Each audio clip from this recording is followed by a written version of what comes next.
Hello hi welcome to my channel US health care Telugu. I know చాలా రోజులైంది నేను video చేసి.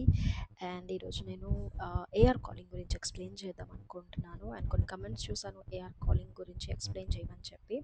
And I think this is the most important and very important topic in US healthcare, I would say. So let's get it into the topic. What is AR calling in US healthcare? అంటే కనుక నేను first like ప్రతి వీడియోలో లాగే నేను first చదువుతాను, దాని తర్వాత మీకు తెలుగులో ఎక్స్ప్లెయిన్ చేస్తాను. So don't get confused. నేను ఇంగ్లీష్లోనే చదువుతున్నాను, మళ్ళీ ఇంగ్లీష్లోనే ఎక్స్ప్లెయిన్ చేస్తున్నాను అందరిలాగానే నేను తెలుగులోనే ఎక్స్ప్లెయిన్ చేస్తాను. So yeah, accounts receivable calling, AR calling stands for accounts receivable calling. Okay, it is a process in medical billing where AR callers, also called follow up agents, but mostly manam AR callers ane antam, contact insurance companies to check on the status of the claims that are unpaid or delayed. So mostly ఏం చేస్తారు AR callers అంటే, first of all AR callers అంటే accounts receivable. AR అంటే accounts receivable. ఇది medical బిల్లింగ్లో ఒక department అనమాట. Okay, ఇప్పుడు వేరే వేరే బ్యాంక్స్లో వెళ్ళిన ఒక్కొక్క డిపార్ట్మెంట్ ఎలా ఉంటుంది, అలాగే మెడికల్ బిల్లింగ్లో కూడా ఏఆర్ కాలర్ అనేది ఒక డిపార్ట్మెంట్, డినైల్ మేనేజ్మెంట్ అనేది ఒక డిపార్ట్మెంట్, మళ్ళీ పేమెంట్ పోస్టింగ్ అనేది ఒక డిపార్ట్మెంట్, చార్జ్ పోస్టింగ్ అనేది ఒక డిపార్ట్మెంట్. సో ఇలా AR calling is a department. AR caller ఏం చేస్తారు అంటే, వాళ్ళు they will contact the insurance companies to check the status of the claim. అసలు మనం సబ్మిట్ చేసిన పేషెంట్ క్లెయిమ్స్ ఉంటాయి కదా, ఆ క్లెయిమ్ ది స్టేటస్ ఏమైంది అని తెలుసుకోవడానికి. అంటే పేమెంట్ జరిగిందా, పెండింగ్ ఉందా, ఇంకా పే చేయలేదా, ఒకవేళ చేయకపోతే దేనివల్ల పే చేయలేదు, ఒకవేళ డినై అయితే ఏ రీజన్ వల్ల డినై అయింది, ఇవన్నీ డీటెయిల్స్ కనుక్కోవడానికని ఏఆర్ కాలర్స్ ఇన్సూరెన్స్ కంపెనీస్కి కాల్ చేస్తారు. ఓకే, నెక్స్ట్ వచ్చేసి why is AR caller, I mean AR calling is important. So let me read this first. నేను సింపుల్గా రాశాను అన్నీ, సో దట్ మీకు ఈజీగా అర్థం అవడానికి. When doctor treats a patient, clinic or hospital sends a bill.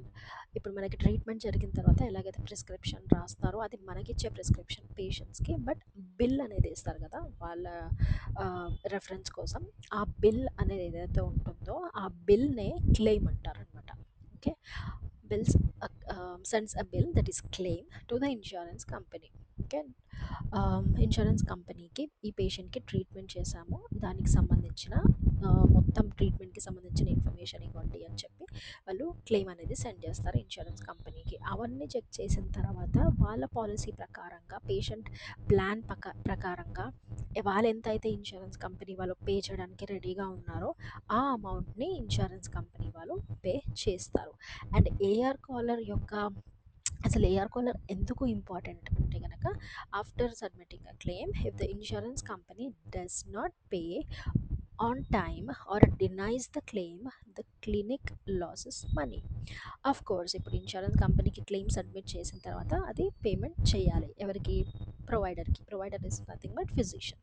Okay, డాక్టర్కి మనం హాస్పిటల్కి పేమెంట్ అనేది ఇన్సూరెన్స్ తరఫు నుంచి రావాలి. ఒకవేళ ఇన్సూరెన్స్ కంపెనీ వాళ్ళు ఆ పేమెంట్ చేయకపోతే కనుక, లేదా ఆ క్లెయిమ్ని డినై చేస్తే కనుక, ఆబ్వియస్లీ అది క్లినిక్కి లేదా హాస్పిటల్కి లాసే కదా. సో ఇక్కడ ఏఆర్ కాలింగ్ అనేది మోస్ట్ ఇంపార్టెంట్ రోల్ ప్లే చేస్తుంది. అదేంటి అంటే, AR caller a like what are the key things AR caller do అంటే, గెట్ పేమెంట్స్ ఫాస్టర్. వీళ్ళు ఏంటంటే ఇన్సూరెన్స్ కంపెనీతో ఫాలో అప్ చేసి ఆ క్లెయిమ్కి రీజన్, ఎందుకు పేమెంట్ అవ్వలేదు, ఎందుకు డిలే అయింది, అసలు స్టేటస్ ఏంటి అనేది అవి కనుక్కొని తొందరగా పేమెంట్ అయ్యేలాగా చూస్తారు. అండ్ ఫిక్స్ డినైడ్ క్లెయిమ్స్, ఒకవేళ క్లెయిమ్ ఏదైనా రీజన్ వల్ల డినై అయితే కనుక ఏఆర్ కాలర్స్ ఏం చేస్తారంటే ఆ డినైల్ని ఫిక్స్ చేసి, అదేంటో నేను ఫర్దర్గా ఎక్స్ప్లెయిన్ చేస్తాను, ఆ డిమాండ్ని ఫిక్స్ చేసి అండ్ పేమెంట్ వచ్చేలాగా చూస్తారు. అండ్ రెడ్యూసెస్ రెవెన్యూ లాస్, అంటే ఓవరాల్ పేమెంట్, ఈ ట్రాన్సాక్షన్స్ ఇవన్నీ చేస్తూ, ఐ మీన్ ఇవంతా రెవెన్యూ సైకిల్ ఏదైతే ఉందో ఇవన్నీ ఫాస్టర్ చేయడానికి ఈ ఏఆర్ కాలింగ్ అనేది ఎండ్ ఆఫ్ ది డే వాళ్ళ రెవెన్యూ అనేది లాస్లో ఉండకుండా ఈ ఏఆర్ కాలింగ్ అనేది హెల్ప్ చేస్తుంది. బికాస్ ఫాస్ట్గా పేమెంట్స్ అయ్యేలాగా చూస్తారు, మన డినాల్స్ రెక్టిఫై చేస్తారు, కాబట్టి రెవెన్యూ లాస్ కూడా అవ్వదు. And improve cash flow for health care providers. అంటే ఆబ్వియస్లీ వాళ్ళకి పేమెంట్స్ వస్తూ వెళ్తూ ఉంటే గనక ఆ క్యాష్ ఫ్లో అనేది జరుగుతూ ఉంటుందన్నమాట. ఎక్కడ పేమెంట్ అనేది స్ట్రక్ అవ్వకుండా ఆ క్యాష్ ఫ్లో ఉండేలాగా they will help. I mean who AR callers. So next వచ్చేసి who is an AR caller. ఇది ఏఆర్ కాలర్స్ ఏం చేస్తారో చూసాం. కానీ అసలు ఏఆర్ కాలర్ అంటే ఎవరు అంటే, and AR caller is a person who works in a revenue cycle department. ఇవన్నీ కూడా medical department is nothing but a revenue cycle management. ఈ రెవెన్యూ సైకిల్ డిపార్ట్మెంట్లో ఉండే వాళ్ళందరూ కూడా ఈ పేమెంట్ పోస్టర్ కానీ, AR caller, charge posting, denial management, billing, coders, వీళ్ళందరూ కూడా రెవెన్యూ సైకిల్ దీని కిందకే వస్తారు. కాబట్టి that is called revenue cycle department of a health care company. Their job is to అంటే ఏఆర్ కాలర్ వాళ్ళ జాబ్ ఏంటి, what does an AR caller do అంటే, call insurance companies. As I told you before, insurance companies call చేస్తారు, check the status of the claim. ఇది కూడా ముందు చెప్పాను, status check చేస్తారు, క్లెయిమ్ స్టేటస్ ఏంటి అని. Understand the reason for delays or denials. అసలు రీజన్ ఏంటి, క్లెయిమ్ స్టేటస్. ఇప్పుడు కాల్ చేశాను నేను ఇన్సూరెన్స్ కంపెనీకి, ఆ కంపెనీ ఆ ఇన్సూరెన్స్లో ఒక రెప్ కాల్ లిఫ్ట్ చేసి చెప్పింది, ఈ రీజన్ వల్ల క్లెయిమ్ ఇంకా పే అవ్వలేదు, ఈ ఈ రీజన్ మాకు ఇంకా ఈ అడిషనల్ ఇన్ఫర్మేషన్ కావాలి, ఈ ఇన్ఫర్మేషన్ మా దగ్గర లేనందువల్ల మేము ఇంకా ప్రాసెస్ చేయలేకపోతున్నాము ఈ పేమెంట్ని అని వాళ్ళు రీజన్ చెప్పారు. లేదా ఈ రీజన్ వల్ల క్లెయిమ్ డినై అయింది అని రీజన్ చెప్పారు. సో అది మనం అర్థం చేసుకోవాలి, understanding the reason for denials. అసలు డినై ఎందుకు అయింది, దేనికి కోసం డిలే అవుతుంది అని మనం అర్థం చేసుకోవాలి. I mean the AR callers should understand the reason for the denial and take action to get the claim paid. మొత్తం రీజన్ అర్థమైన తర్వాత వాళ్ళు తగినట్లుగా, ఇక్కడ మెయిన్ థింగ్ ఏంటంటే మీరు డినయల్స్ అండర్స్టాండ్ చేసుకోవడం is a main thing. So denials అనేవి మీకు మంచిగా వచ్చి ఉండాలి, అంటే మీరు నేర్చుకునేది కాదు అది. ఇట్స్ నాట్ లైక్ ఏదో బట్టి కొట్టినట్టుగా అని కాదు. మీరు వర్క్ చేస్తూ ఉంటే మీ మైండ్, మీ స్ట్రాటజీస్ యూస్ చేసి మీరు ఎలా వర్క్ చేయాలి, ఎలా దీన్ని సాల్వ్ చేయాలి అనేది మీకు ఆటోమేటిక్గా ఒకసారి మీరు ఏఆర్ కాలింగ్ స్టార్ట్ చేస్తే మీకు అర్థమైపోతుంది. సో దాని ప్రకారంగా డినయల్స్ ఎప్పుడు, ఫర్ ఎగ్జాంపుల్ ఏదైనా ఒక డాక్యుమెంట్ లేదు, ఫర్ ఇండియా గురించి చెప్తాను. అన్ని ఇన్ఫర్మేషన్ వాళ్ళ దగ్గర ఉంది, ఇన్సూరెన్స్ వాళ్ళ దగ్గర, కానీ మన ఆధార్ కార్డ్ ఒకటి వాళ్ళ దగ్గర లేదు. సో ఆధార్ కార్డ్ లేని ప్రకారంగా వాళ్ళు వెరిఫై చేసుకోలేకపోతున్నారు పేషెంట్ కరెక్ట్ డీటెయిల్స్, అందుకే పేమెంట్ డిలే అవుతుంది. సో మీరేం చేస్తారు, ఇన్సూరెన్స్ కాల్ చేసినప్పుడు వాళ్ళు చెప్పారు ఆధార్ కార్డ్ లేదు అందుకే మేము పేమెంట్ చేయలేకపోతున్నాం. ఇది నేను ఎగ్జాంపుల్గా మాత్రమే చెప్తున్నాను. ఓకే. సో ఆధార్ కార్డ్ లేదు అందుకే పేమెంట్ చేయలేకపోతున్నాము, ఆధార్ కార్డ్ ఈజ్ మిస్సింగ్, మళ్ళీ ఒకసారి పంపించండి ఆధార్ కార్డ్ అని చెప్తారు. అప్పుడు మీరేం చేస్తారు, మీ ఆల్రెడీ మీ సిస్టంలో ఈ పేషెంట్ అకౌంట్లో ఈ పేషెంట్కి సంబంధించిన డీటెయిల్స్ అన్నీ మీ దగ్గర ఉంటాయి. ఒకవేళ లేకపోతే కనుక మీరు పేషెంట్కి మీరు డాక్యుమెంట్ చేస్తారు, ఇన్సూరెన్స్ వాళ్ళు ఈ ఇన్ఫర్మేషన్ కావాలనుకున్నారు, ఈ ఇన్ఫర్మేషన్ మీరు పేషెంట్ దగ్గర నుంచి తీసుకోండి అని మీరు డాక్యుమెంట్ చేసి పెడతారు అంతే. ఎందుకంటే యు ఆర్ ఏఆర్ కాలర్, ఇన్సూరెన్స్కి మాత్రమే మీరు కాల్ చేస్తారు, పేషెంట్కి కాదు. పేషెంట్కి కాల్ చేసే వాళ్ళు వేరే డిపార్ట్మెంట్ ఉంటారు, వాళ్ళు కాల్ చేస్తారు. అండ్ కొన్ని కంపెనీస్లో పేషెంట్కి ఇన్సూరెన్స్కి కూడా ఒకరే కాల్ చేయాల్సి ఉంటుంది, but that is very rare అనమాట. ఓకే. అండ్ ఇక్కడ ఆధార్ కార్డ్ కోసం మీకున్న సాఫ్ట్వేర్లో ఆ పేషెంట్ అకౌంట్లో మీకు ఆధార్ కార్డ్ కనిపిస్తే కనుక అది మీరు డౌన్లోడ్ చేసుకొని మీరు ఎలా పంపించాలి ఇన్సూరెన్స్కి అని వాళ్ళని అడగాలి. మీకు ఫ్యాక్స్ త్రూ పంపించాలా, లేకపోతే ఎక్కడైనా అప్లోడ్ చేయాలా, పోర్టల్లో వేయాలా, లైక్ వాళ్ళ వాళ్ళ ప్రొసీజర్స్ వాళ్ళకు ఉంటాయి. ఒక్కొక్క కంపెనీ, ఐ మీన్ ఒక్కొక్క ఇన్సూరెన్స్ కంపెనీ ఒక్కొక్కలాగా వర్క్ చేస్తుంది. సో వాళ్ళని అడిగేసి వాళ్ళకి ఏ విధంగా వాళ్ళు కావాలి అనుకుంటే most of them will ask to fax those. So fax చేయమంటారు ఆ డాక్యుమెంట్ని, ఫ్యాక్స్ చేసిన వెంటనే వాళ్ళు ఆ క్లెయిమ్ని ప్రాసెస్ చేసి పే చేస్తారు. సో ఇక్కడ మీరు ఒక క్లెయిమ్ని రిజాల్వ్ చేశారనమాట, అంటే వాళ్ళకి కావాల్సిన ఇన్ఫర్మేషన్ మీరు ఇచ్చేసి ఆ క్లెయిమ్ పే అయ్యేలాగా చూసారు. So this is what the exact job of an AR caller. Okay. ఇది ఒక సింపుల్ డినయల్ మాత్రమే నేను చెప్పాను, మిస్సింగ్ ఇన్ఫర్మేషన్ సినారియోలో సినారియోలోకి వస్తుంది ఇది. Okay. Take action to get the claim paid. So మీరు తీసుకున్న యాక్షన్ ఏంటి ఇక్కడ అంటే, ఆ ఇన్ఫర్మేషన్, ఆ ఏ ఇన్ఫర్మేషన్ కావాలో తెలుసుకొని ఇన్సూరెన్స్ దగ్గర నుంచి ఆ ఇన్ఫర్మేషన్ మీరు ఇన్సూరెన్స్కి పంపించారు. That is the action you are taking to resolve this claim. So మీరు ఏఆర్ కాల్, ఐ మీన్ ఇన్సూరెన్స్కి కాల్ చేసిన దగ్గర నుంచి మీరు ఆ డాక్యుమెంట్ పంపించేసి పేమెంట్ వచ్చి పేమెంట్ అంటే ఇమీడియట్గా వాళ్ళేం గూగుల్ పే లాంటివి చెయ్యరు. సో మీరు పంపించిన డాక్యుమెంట్ని మళ్ళీ ప్రాసెస్ చేస్తారు. మళ్ళీ క్లెయిమ్ అంతా ప్రాసెస్ ఇప్పుడు ఏదైతే పెండింగ్ ఉందో అక్కడ నుంచి వాళ్ళకి ఏ ఇన్ఫర్మేషన్ కావాలో ఆధార్ కార్డ్ తీసుకున్నారు. ఆ ఆధార్ కార్డ్ తీసుకున్న తర్వాత మొత్తం ప్రాసెసింగ్ మొత్తం మళ్ళీ చేసి within a week or ఇమ్మీడియట్గా కూడా చేయొచ్చు, within a day or 2 days or 1 week అలా మీకు ట్యాట్ ఇస్తారనమాట. మీరు ఇన్ఫర్మేషన్ పంపించండి. TAT in the sense turn around time. So ఈ ఇన్ఫర్మేషన్ మాకు పంపించండి విత్ ఇన్ 7 working days లేదా విత్ ఇన్ 14 working days మీకు ఈ క్లెయిమ్ అనేది పే అయిపోతుంది అని వాళ్ళు చెప్తారు.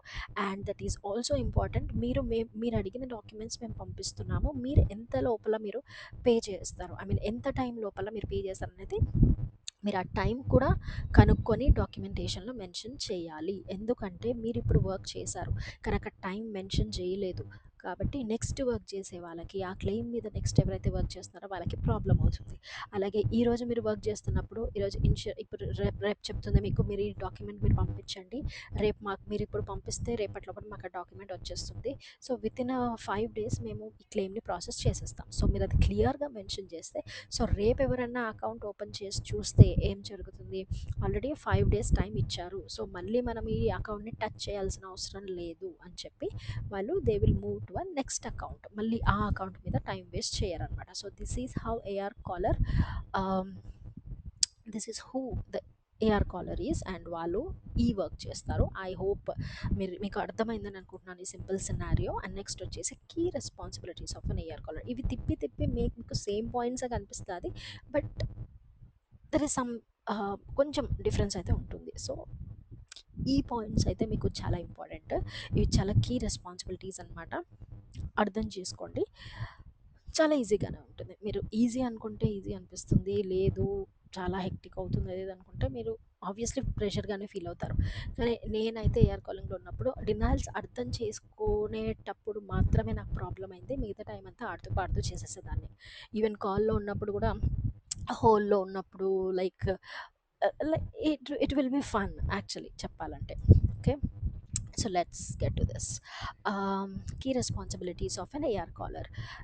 ఏఆర్ కాలర్ రెస్పాన్సిబిలిటీస్ ఏంటి అంటే, check unpaid claims, use billing software to find claims that are not paid after 30 days. అంటే ఆఫ్టర్ 30 days అని ఎందుకు మెన్షన్ చేశాను ఇక్కడ అంటే, మినిమం ఏ ఇన్సూరెన్స్ అయినా మినిమం కొన్ని ఇన్సూరెన్సెస్ ఏమో 14 daysలో ప్రాసెస్ చేసేస్తాయి ఒక క్లెయిమ్ని, కొన్ని ఇన్సూరెన్స్ ఏమో 30 daysలో ప్రాసెస్ చేసేస్తాయి ఒక క్లెయిమ్ని. So it depends on insurance processing time.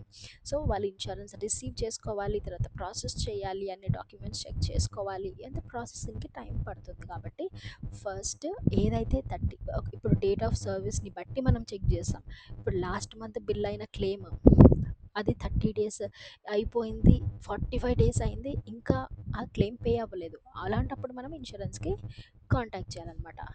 Okay, make calls to insurance companies, call the insurance provider line, ask about the status of a specific claim using patient billing info.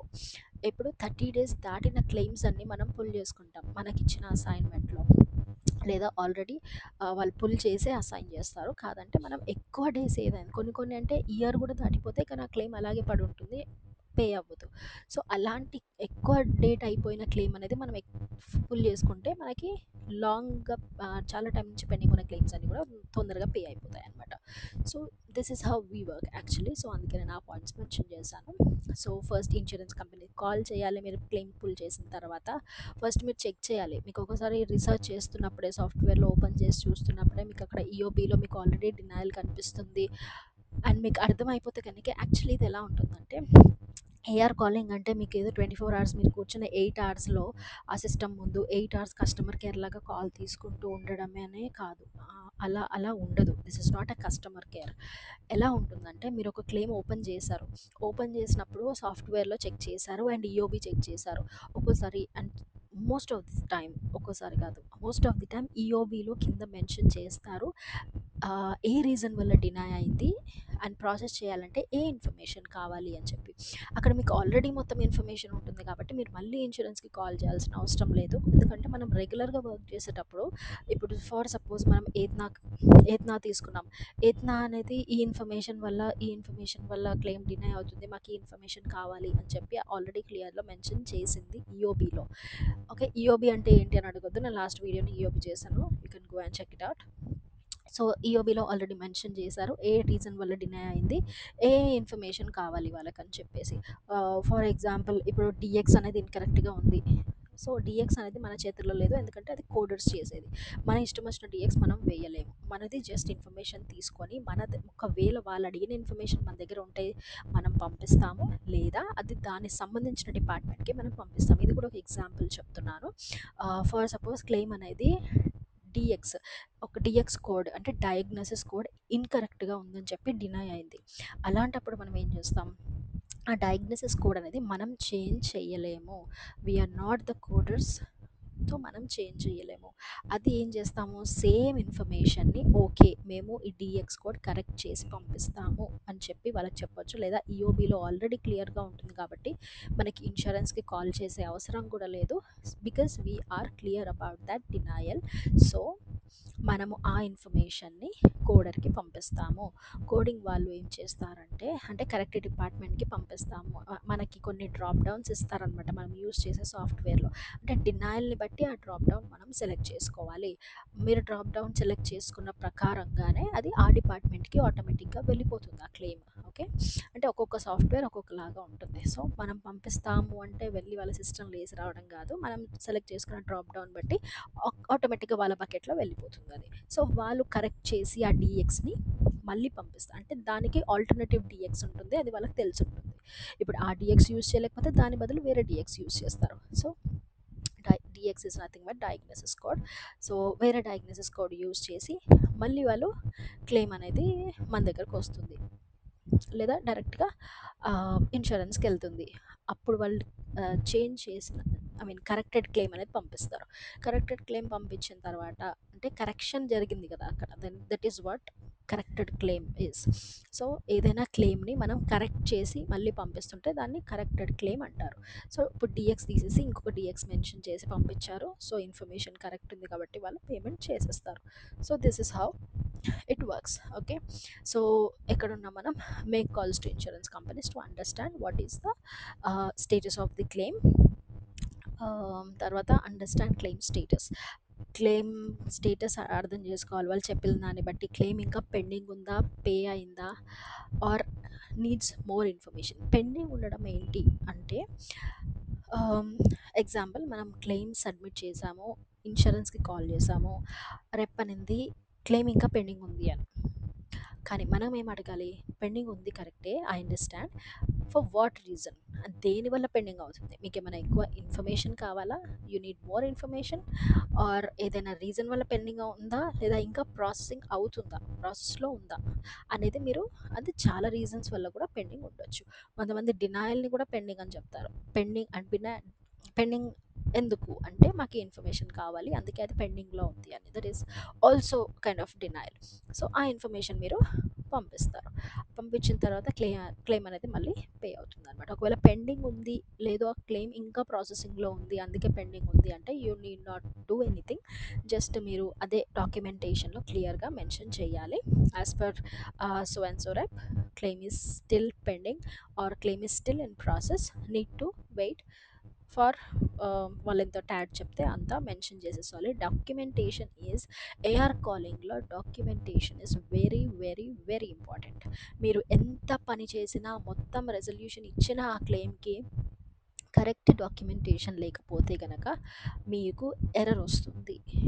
మీరు ఎంత కష్టపడి చేసినా ఆ claim మీద మీరు ఒక గంట సేపు వెయిట్ చేసి ఆ క్లెయిమ్ మీరు రిజాల్వ్ చేసినా, మీరు డాక్యుమెంటేషన్ లేకపోతే కనుక మీకు ఎర్రర్ వస్తుంది అండ్ వేస్ట్ అయిపోతుంది మీ కష్టం అంతా. So documentation is very very important. Okay, అది లాస్ట్లో ఉంది బట్ మధ్యలో ఈ పాయింట్ కూడా చదివేసుకుందాం. Take necessary action. If denied, find out why and take steps to correct. ఒకవేళ డినై అయితే ఎందుకు డినై అయింది అని తెలుసుకొని ఆ డినాల్ ప్రకారంగా మనం వర్క్ చేయాలి. డినాయల్స్ కూడా నేను మీకు ఎక్స్ప్లెయిన్ చేస్తాను. ఆల్రెడీ ఒక 2, 3 డినాయల్స్ అయితే నేను ఎక్స్ప్లెయిన్ చేసిన వీడియోస్ ఉన్నాయి. Like inclusive, authorization, timely filing ఇలాంటివి కొన్ని నేను ఎక్స్ప్లెయిన్ చేశాను. మిగతావి కూడా చేద్దాం అనుకుంటున్నాను. బట్ నాకు అస్సలు టైం దొరకట్లేదు. I'm really sorry. నేను ఇంకా డినాయల్స్ మీకు ఎక్స్ప్లెయిన్ చేస్తాను. యాక్చువల్లీ రీసెంట్గా కూడా కమెంట్స్ చూశాను, ఇంకా డినాయల్స్ అన్ని డినాయల్స్ ఎక్స్ప్లెయిన్ చేయండి అని చెప్పి. కానీ అన్ని డినాయల్స్ ఒకటే వీడియోలో ఎక్స్ప్లెయిన్ చేయడం కష్టము. నేను ఎక్స్ప్లెయిన్ చేస్తాను. లైక్ అట్లీస్ట్ ఒక వీడియోలో 2 డినాయల్స్ అలా ఎక్స్ప్లెయిన్ చేయడానికి ట్రై చేస్తాను ఫర్దర్ వీడియోస్లో. అండ్ కొంచెం ఇన్ని రోజులు నా హెడ్సెట్ కూడా పాడైంది. నేను ఆర్డర్ పెట్టుకున్నాను ఒక 3-4 డేస్కి అలా వచ్చింది. సో యా, నేను ఇప్పుడు ఐ హోప్ ఇప్పుడు మీకు నా వాయిస్ క్లియర్గా వినిపిస్తుందని అనుకుంటున్నాను. And let's see how it how it works. Okay, so ఎక్కడ ఉన్నాం? If pending, ask what documents are needed. ఒకవేళ పెండింగ్ ఉంటే కనుక దేనివల్ల ఎందుకు పెండింగ్ ఉంది, ఓకే, ప్రాసెసింగ్ అవుతుందా లేకపోతే మీకు ఏమైనా ఇన్ఫర్మేషన్ కావాలా, ఎందుకు పెండింగ్ ఉంది అని మీరు అడిగి తెలుసుకొని దాని ప్రకారంగా యాక్షన్ తీసుకోండి. If paid, update the system with payment details. ఒకవేళ పే అయింది అంటే కనుక పేమెంట్ డీటెయిల్స్ తీసుకోండి. ఇప్పుడు పే అయింది కానీ మనకి ఇంకా ఈఓబి రాలేదు, అందుకే కదా మీరు కాల్ చేసేది. మీకు ఆల్రెడీ ఈఓబి వస్తే మీరు కాల్ చేయాల్సిన అవసరం లేదు. ఈఓబిలో ఇన్ఫర్మేషన్ చూసేసి ఆ ఇన్ఫర్మేషన్ మీరు సాఫ్ట్వేర్లో అప్డేట్ చేసేసి సిస్టంలో క్లోజ్ చేసేస్తారు ఆ క్లెయిమ్ని. కాదు, మీకు ఇంకా ఈఓబి కూడా రాలేదు, అందుకే మీరు ఇన్సూరెన్స్కి కాల్ చేయాల్సి వచ్చింది. కానీ కాల్ చేసినప్పుడు రేపు ఏమనింది, క్లెయిమ్ అయితే పే అయిపోయిందని చెప్పింది. ఆ పే అయిపోయింది అనగానే సరే థ్యాంక్ యూ అని చెప్పి క్లోజ్ చేసేయడం కాదు. ఆ కరెక్ట్ పేమెంట్ ఇన్ఫర్మేషన్ తీసుకోవాలి మీరు. ఎప్పుడు పే అయింది, ఎంత పే అయింది, ఎంత ఐ మీన్ ఎప్పుడు పే అయింది, ఎంత పే అయింది, పార్షియల్గా పే అయిందా, ఫుల్ పే అయిందా, ఎంత పేషెంట్ రెస్పాన్సిబిలిటీ, ఇలా మొత్తం తీసుకొని ఫస్ట్ మీరు కంపేర్ చేసుకోవాలి. మొత్తం బిల్డ్ అమౌంట్ ఎంత ఉంది, వీళ్ళు ఎంత పే చేశారు, ఎంత మిగిలింది, ఎంత పేషెంట్ రెస్పాన్సిబిలిటీ అయింది, ఇవన్నీ కాల్లో ఉన్నప్పుడు మీరు వెరిఫై చేసుకోవాలి. Unit to act smart here. Claim pay అయింది అన్నప్పుడు అండ్ పేమెంట్ ఇన్ఫర్మేషన్ కూడా తీసుకోవాలి. ఎలా పే చేశారు, చెక్ త్రూ పే చేశారా, ఈఎఫ్టీ నుంచి పే చేశారా, ఇలా డీటెయిల్స్ ఉంటాయి. ఆ డీటెయిల్స్ అన్నీ కూడా తీసుకోవాలి. చెక్ నెంబర్ తీసుకోవాలి. ఏ ఏ ఒక్క ఇన్ఫర్మేషన్ మీరు మిస్ చేసినా ఆ పేమెంట్ అనేది అక్కడ అప్డేట్ చేయడానికి పేమెంట్ పోస్టింగ్ వాళ్ళకి కష్టం అవుతుంది. అప్పుడు మళ్ళీ మన దగ్గరికే వస్తుంది. మనం మళ్ళీ ఎవరో ఒకరు, మనం కాకపోతే వేరే వాళ్ళ దగ్గరికి వస్తుంది, లేదా మన దగ్గరికే రావచ్చు మళ్ళీ ఆ క్లెయిమ్. అప్పుడు మనం మళ్ళీ కాల్ చేసి మళ్ళీ పేమెంట్ ఇన్ఫర్మేషన్ తీసుకోవాలి. ఇలా టూ టైమ్స్ చేయడం కన్నా ఒకటేసారి కరెక్ట్ ఇన్ఫర్మేషన్ తీసుకొని ఆ అకౌంట్ని క్లోజ్ చేసడం బెటర్. ఓకే, ఒకవేళ మీరు మర్చిపోతున్నాను అనుకుంటే నేను ఒక టిప్ చెప్తాను మీకు. ఆమ్, ఏం చేయొచ్చు అంటే, మీకు ఎక్సెల్స్ ఉంటాయి కదా ఆబ్వియస్లీ సిస్టంలో. అందులో మీకు ఆ, ఒకవేళ క్లెయిమ్ పెయిడ్ అని ఉందనుకో, లేదా ఒక స్టిక్కీ నోట్స్ పెట్టుకోండి. ఒకవేళ క్లెయిమ్ పెయిడ్ అని రేపు చెప్తుంటే మీరు వెంటనే ఆ స్టిక్కీ నోట్స్ ఓపెన్ చేసేసుకోండి. దాంట్లో అన్ని ఇన్ఫర్మేషన్ మీరు ముందే రాసి పెట్టుకోండి. అంటే క్లెయిమ్ పే అయితే ఏ ఇన్ఫర్మేషన్, ఏమేమి ఇన్ఫర్మేషన్ తీసుకోవాలి అనేది మీరు ఆ స్టిక్కీ నోట్స్లో రాసుకుంటే కనుక ఒకవేళ మీరు మర్చిపోయినా ఆ స్టిక్కీ నోట్స్లో మీరు క్వశ్చన్ చేస్తూ లైక్ పేషెంట్ చెక్ చెక్కా, ఈఎఫ్టీయా, లేకపోతే చెక్ అయితే చెక్ నంబర్ తీసుకోవాలి, ఈఎఫ్టీ పేమెంట్ అయితే ఎప్పుడు పే అయింది, చెక్ అయితే ఎప్పుడు, చెక్ డేట్ ఎప్పుడు, ఈ డీటెయిల్స్ అన్నీ కూడా మీరు స్టిక్కీ నోట్స్లో రాసుకుంటే మీరు కాల్లో మర్చిపోరు. అండ్ మర్చిపోయినా కూడా ఆ స్టిక్కీ నోట్స్ అనేది మీకు చాలా చాలా హెల్ప్ అవుతుంది. అండ్ సగం సగం ఇన్ఫర్మేషన్ మీరు తీసుకోరు, కంప్లీట్ ఇన్ఫర్మేషన్ తీసుకుంటారు. సగం ఇన్ఫర్మేషన్ తీసుకొని మళ్ళీ ఆ క్లెయిమ్ మళ్ళీ మీ దగ్గరకు వచ్చి మళ్ళీ కాల్ చేసి ఇన్సూరెన్స్కి మళ్ళీ వాళ్ళు హోల్డ్లో పెట్టి ఇదంతా జంజట్ ఉండదు. ఓకేనా, this is a simple trick. చిన్న చిన్న టిప్స్ మీరు ఫాలో అయితే ఏంటంటే మీరు ఒకటేసారికి క్లెయిమ్స్ అనేది ఇలా ఈజీగా క్లోజ్ చేసేస్తూ ఉండొచ్చు అనమాట. ఓకే, అండ్ మీరు ఏది చేసినా ఈ పైనుంచి కింది వరకు అన్నీ చెప్పాను కదా, ఈ అన్నిట్లో మీరు ఏది చేసినా కూడా పే అయినా, పే అవ్వకపోయినా, డినై అయినా, డినై అవ్వకపోయినా, డినై అయినా, అసలు మీరు రిజాల్వ్ చేయలేకపోయినా సరే, దేనివల్ల రిజాల్వ్ చేయలేకపోయారు, ఇవన్నీ కూడా నోట్స్ అనేది మెన్షన్ చేయాలి. Okay, note the call summary in the system for further reference. మీ తర్వాత ఎవరైతే వర్క్ చేస్తున్నారో వాళ్ళకి సినారియో అర్థమవుతుంది. ఎందుకంటే మళ్ళీ వాళ్ళు స్టార్టింగ్ నుంచి అన్నీ చెక్ చేయాల్సిన అవసరం ఉండదు. మీరు ఆల్రెడీ ఫాలో అప్ చేశారు, అక్కడ క్లియర్గా మెన్షన్ చేశారు నోట్స్లో, కాబట్టి వాళ్ళకి క్లియర్గా అర్థమవుతుంది. ఓకే, ఈ రీజన్ వల్ల ఇది వర్క్ చేశారు వీళ్ళు, వీళ్ళు ఇంకా ఈ ఇన్ఫర్మేషన్ ఇచ్చారు, సో నెక్స్ట్ నేను ఇది చేయాలి అని వాళ్ళు డైరెక్ట్గా నెక్స్ట్ స్టెప్కి వెళ్ళిపోవడానికి ఉంటుంది. ఒకవేళ అదే క్లెయిమ్ మీకు వచ్చినా కూడా మీకు అన్ని క్లెయిమ్స్ అయితే గుర్తుండవు కదా, మీ పెట్టిన నోట్సే మీరు నెక్స్ట్ టైం చూసుకొని ఓకే లాస్ట్ టైం నేను ఇది చేశాను, సో ఇప్పుడు నెక్స్ట్ స్టెప్కి వెళ్ళాలి. సో అలా మీకు చాలా ఇంపార్టెంట్ అనమాట డాక్యుమెంటేషన్ అనేది. ఓకే, ఐ హోప్ మీకు అర్థమైందని అనుకుంటున్నాను. అండ్ నెక్స్ట్ వచ్చేసి okay. What should an AR caller know? అంటే మీకు ఏఆర్ కాలర్‌గా చేయాలి అంటే మీకేమేమి ఇన్ఫర్మేషన్ తెలిసుండాలి? అంటే ఆబ్వియస్‌లీ వీళ్ళు ట్రైనింగ్‌లో మీకు ట్రైనింగ్ ఇస్తారు. బట్ ఈ ఇన్ఫర్మేషన్ అయితే మీకు తెలిసుండాలి. ఇది నేను బేసిక్‌గా చెప్పేస్తాను. Insurance terms like insurance terms అంటే normal US health care terms ఏవైతే ఉంటాయో like patient responsibility, copay, deductible, coinsurance, allowed amount, billed amount, total charge, ah, etcetera. నాకిప్పుడు సడెన్‌గా గుర్తు రావట్లేదు. ఓకే. బిల్లింగ్ కోడ్స్ అంటే CPT, ICD, modifiers, DX codes ఇవన్నీ ఏంటి అనేది మీకు తెలిసుండాలి. ఓకే. అంటే ఈ బేసిక్స్ మీకు తెలిసుండాల. ఐసీడీ కోడ్స్ అంటే ఏంటి? అవి దేనికి యూజ్ చేస్తారు? సీపీటీ అంటే ఏంటి? అవి దేనికి యూజ్ చేస్తారు? ఇవన్నిటి గురించి కూడా నేను ఇంక్లూజివ్‌గా దేంట్లోనో వీడియోలో ఎక్స్‌ప్లెయిన్ చేస్తాను. మీరు తప్పకుండా ఎళ్లి చూడండి. And claim life cycle.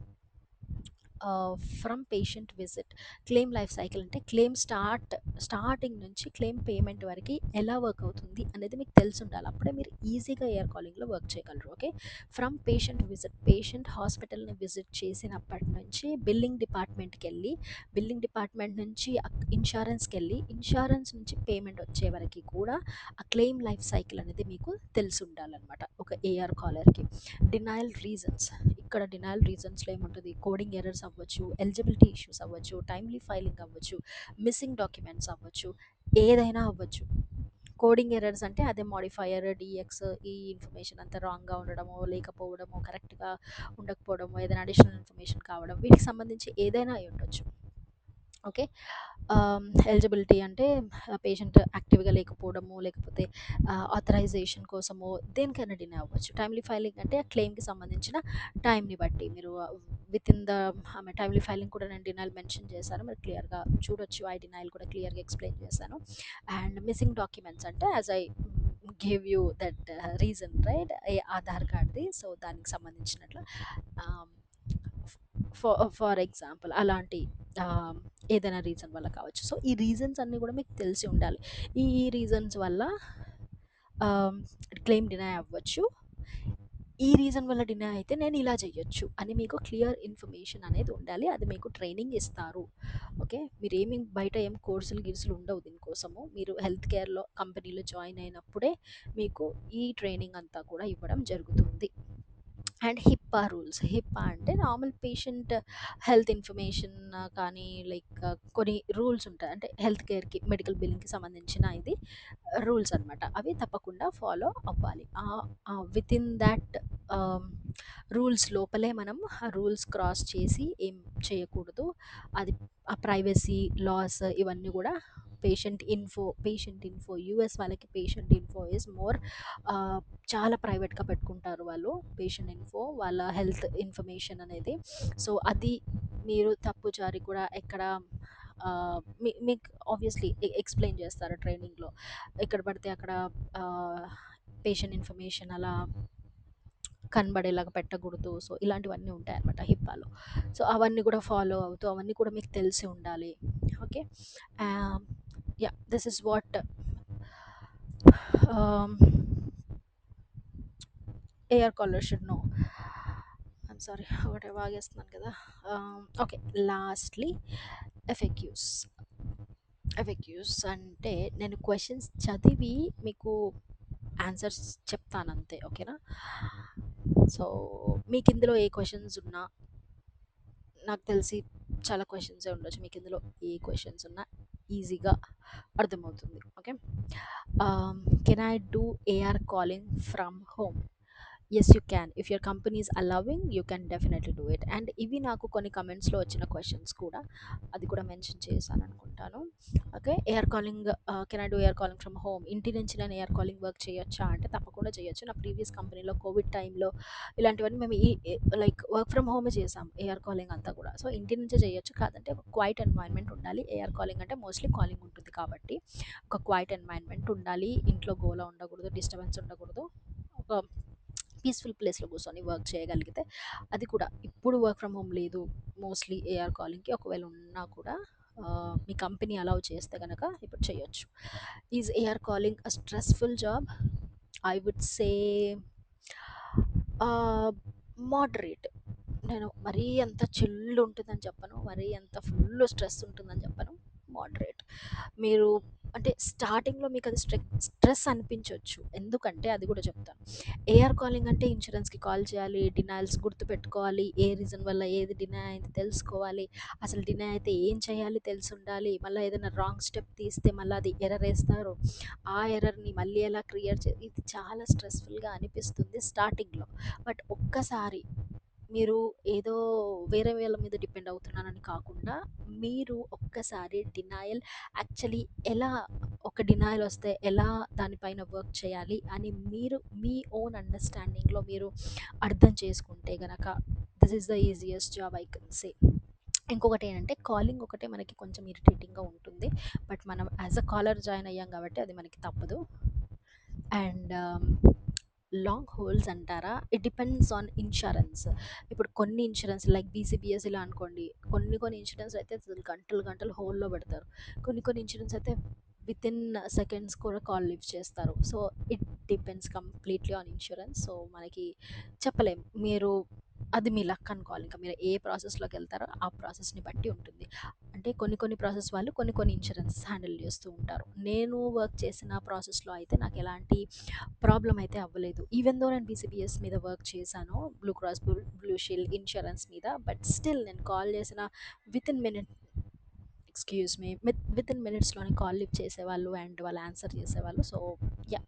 I don't ah, say it's stressful. But మీకు కొంచెం ఎక్స్‌పీరియన్స్ వచ్చాక అది అసలు స్ట్రెస్‌ఫుల్ అనిపించదు.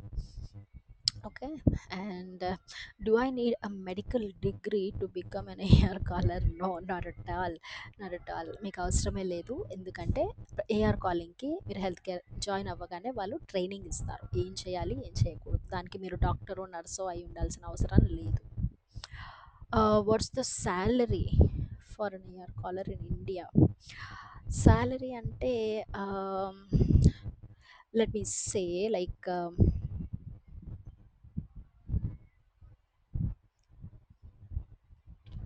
ఫ్రెషర్స్‌కొచ్చేసి అరౌండ్ 15,000-25,000 వరకు 25 అనేది నేను చెప్పను. మాక్సిమం 20 ఇస్తున్నారు ఈ మధ్య. సో, ఫ్రెషర్స్‌కి 15,000-20,000 లోపు ఇవ్వచ్చు. ఎక్స్‌పీరియన్స్ వాళ్ళకి అది కూడా 2+ ఇయర్స్ ఆఫ్ ఎక్స్‌పీరియన్స్ ఉంటే 30,000 అండ్ అబోవ్ వస్తుంది.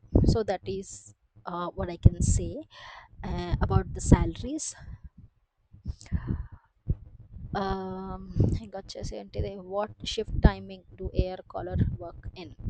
షిఫ్ట్ టైమింగ్ అంటే ఇక్కడ 2 షిఫ్ట్స్ ఉంటాయి ఏఆర్ కాలింగ్ వాళ్ళకి. ఒకటొచ్చేసి 6:30 పీఎం, ఈవినింగ్ 6:30 నుంచి మార్నింగ్ 3:30 వరకి. అండ్ ఇంకోటి నైట్ 8 నుంచి మార్నింగ్ 5 వరకి. 2 షిఫ్ట్స్‌లో ఉంటాయి. మోస్ట్ ఆఫ్ ద కంపెనీస్ 6:30-3:30 ఉంటాయి. నేను ఒకటో రెండో కంపెనీస్ చూసాను జస్ట్ 8 పీఎం నుంచి 5 పీఎం వరకి. Okay. And can AR calling be a long term career? Um, absolutely. Why not? Actually మీరు మీరు గ్రో అవుతూ ఉండొచ్చు. లైక్ రోల్ పెరుగుతూ పోవచ్చు. ఫస్ట్ ఇప్పుడు మీరు ఏఆర్ కాలర్‌గా జాయిన్ అవుతారు. తర్వాత ఒక 1, 2 ఇయర్స్ తర్వాత మీరు సీనియర్ ఏఆర్ కాలర్ అవుతారు. దాని తర్వాత క్వాలిటీకి అప్లై చేయొచ్చు. టీమ్ లీడ్‌కి అప్లై చేయొచ్చు. ఏఆర్ ట్రైనర్ అవ్వచ్చు. ఇలా మీరు మేనేజర్, సో, ఇలా మీరు గ్రో అవుతూ వెళ్ళొచ్చు. ఏఆర్ కాలింగ్‌లో కూడా గ్రోత్ ఉంటుంది. అదే ప్రాసెస్ అయినా సరే మీరు హెల్త్ కేర్‌లో అయితే గ్రోత్ ఉంటుంది. It depends on your performance అంతే. Is AR calling the same as customer care? No, it's different. అది ఏఆర్ కాలింగ్ అనేది కస్టమర్ కేర్ కాదు. ఏఆర్ కాలింగ్ లేదంటే మీరు కస్టమర్స్‌కి హెల్ప్ చేయట్లేదు. మీరు మెడికల్ క్లెయిమ్స్ మీద వర్క్ చేస్తున్నారు. మెడికల్ ఇన్స్యూరెన్స్ రెప్స్‌తో మాట్లాడి పేషెంట్స్‌తో మాట్లాడట్లేదు. Okay. So, this is not a customer care. Do I need to talk to US patients? I would say no. ఎందుకంటే మనం పేషెంట్స్‌తో మాట్లాడట్లేదు. ఇన్స్యూరెన్స్ కంపెనీస్‌తో మాత్రమే మనం మాట్లాడుతున్నాం. Okay. Not patients. So, like కొన్ని డిపార్ట్మెంట్స్ ఉంటాయి. అది పేషెంట్ కాలింగ్ డిపార్ట్మెంట్ ఉంటుంది. సో, అప్పుడు అప్పుడు మీరు పేషెంట్‌తో మాట్లాడొచ్చు. కానీ నార్మల్‌గా ఏఆర్ కాలర్ అంటే మీరు ఇన్స్యూరెన్స్‌తోనే మాట్లాడతారు. పేషెంట్స్‌తో కాదు. And I guess this is all. Please share this video with your US healthcare friends. నేను మర్చిపోతాను, నాకు రాసి పెట్టుకున్నాను. Anyway, thanks for watching, and I'll come with a important topic in next video. Thanks for watching and hope you like this video. Please like and share. Thank you.